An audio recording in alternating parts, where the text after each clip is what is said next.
Okay.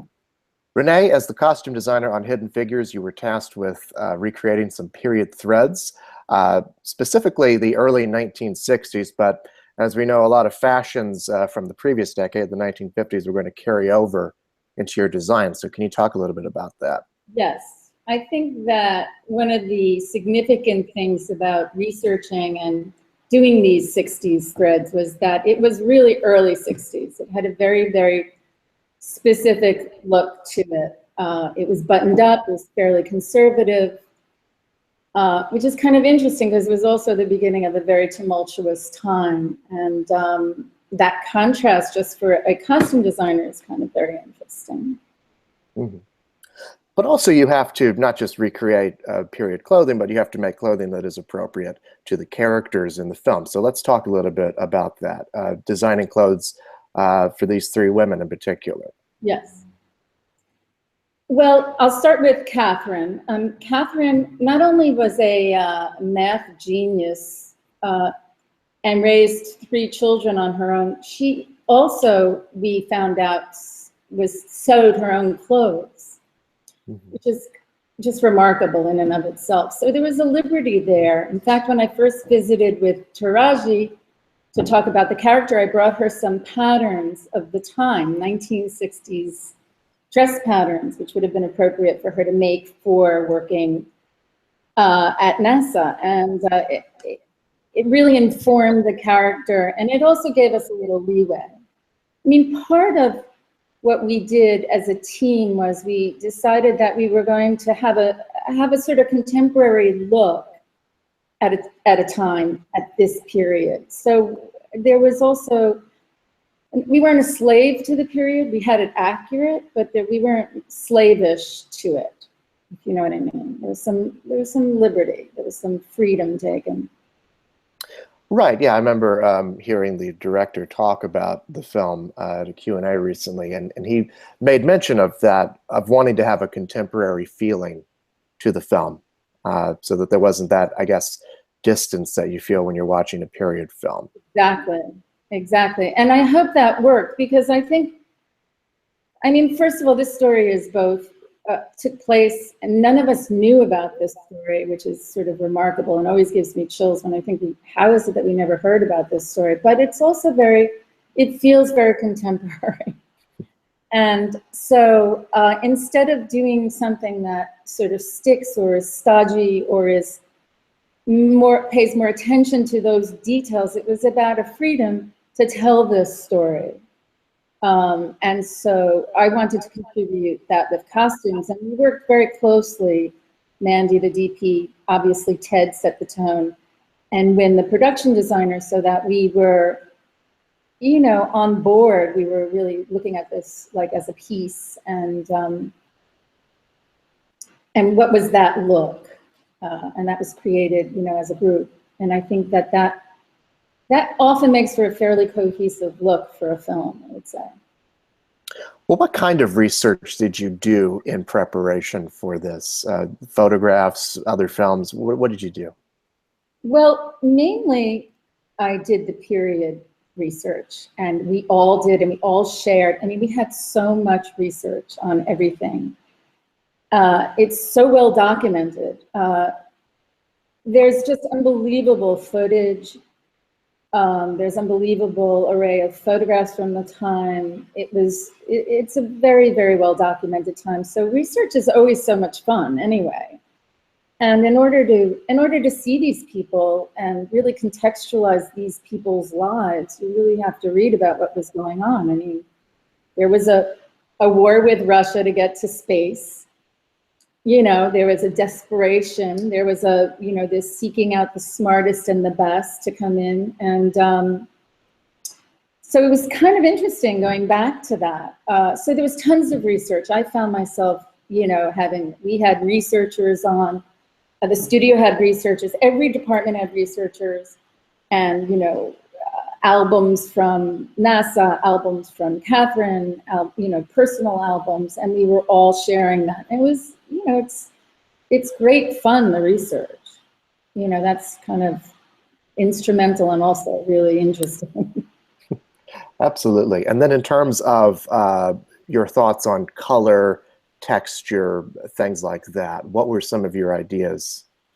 Well, one of the things that we had all really decided on, and this really came a lot from seeing these groups of men in the space task group, and they were all in gray suits, skinny ties, and white shirts. And I said, don't you think we should just do that? And Wynn wanted to do a cool set, cool in tone, I mean, and Mandy wanted to shoot it in a kind of cool way, and Ted was like completely on board.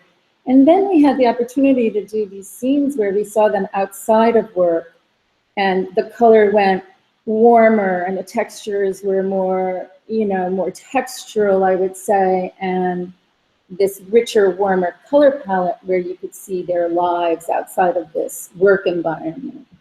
And so that was something that we were all on board with, and I was really happy about, and it's fairly disciplined. Mm-hmm. It really is. I mean, thinking back to the movie and remembering all of those monochromatic colors that the men at NASA are wearing, and then you see Taraji's character, Katherine Johnson, in more vibrant colors. It really helps her stand out from the crowd.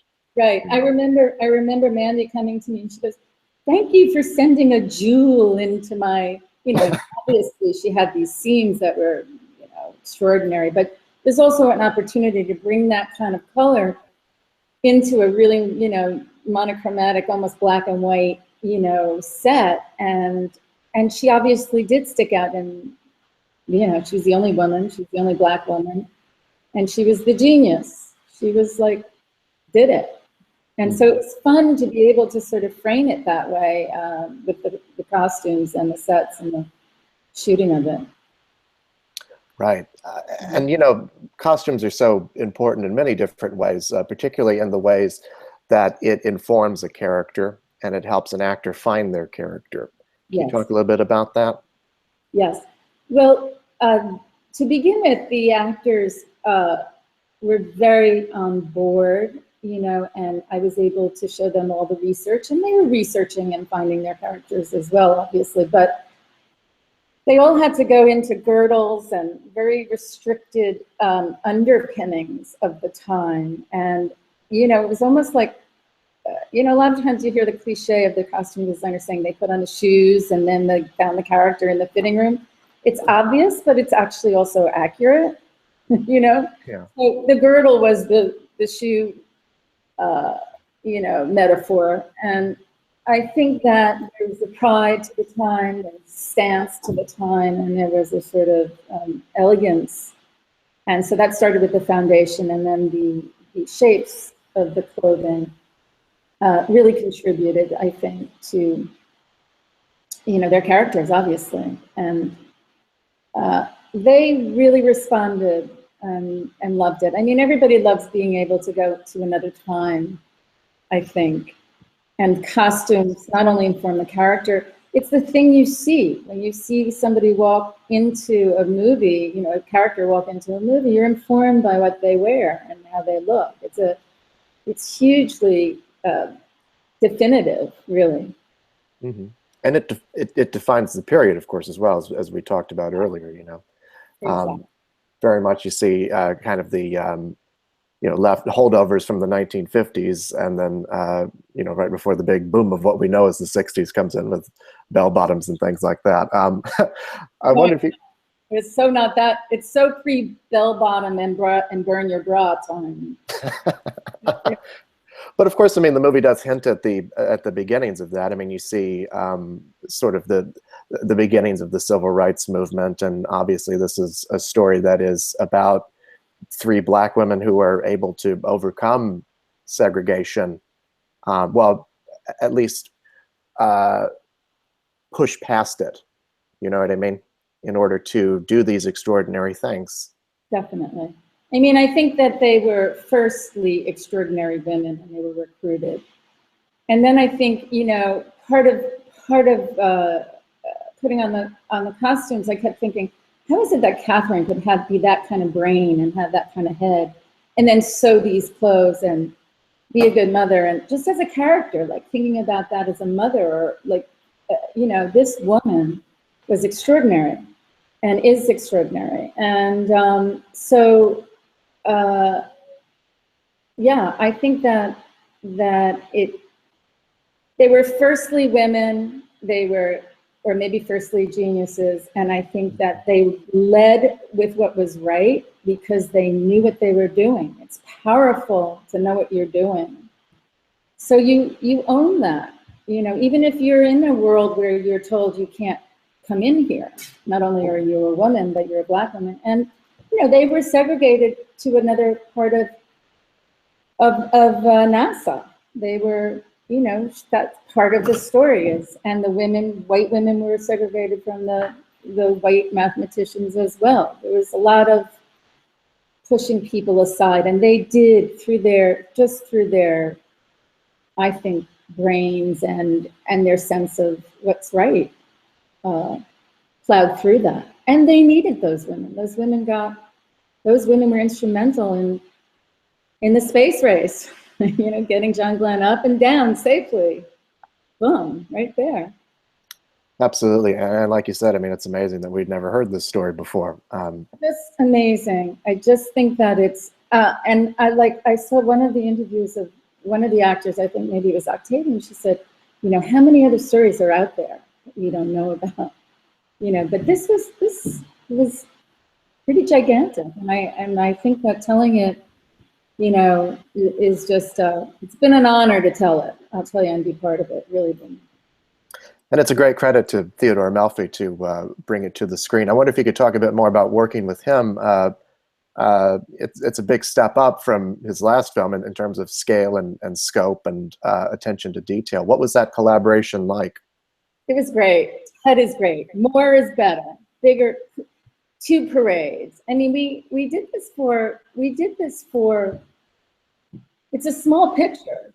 We did it not for a lot of money. And I think that he just felt the way to tell it was, you know, in this big kind of way, this very delicate story, or not so delicate, this smaller story.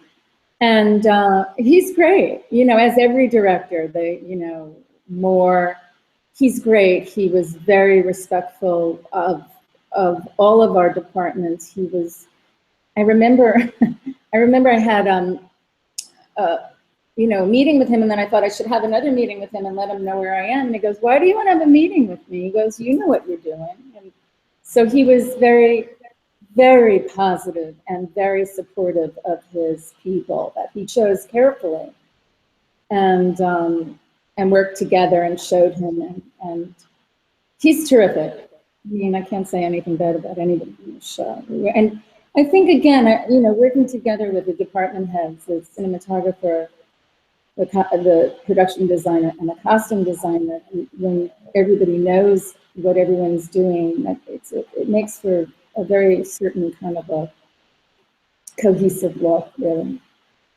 Mm-hmm. Absolutely. Yeah. Well, I know you've got to go, but thank you so much, and congratulations on the film. It's a great movie. Thank you so much. Terrific. Nice talking to you. Nice talking to you as well. Have a good day.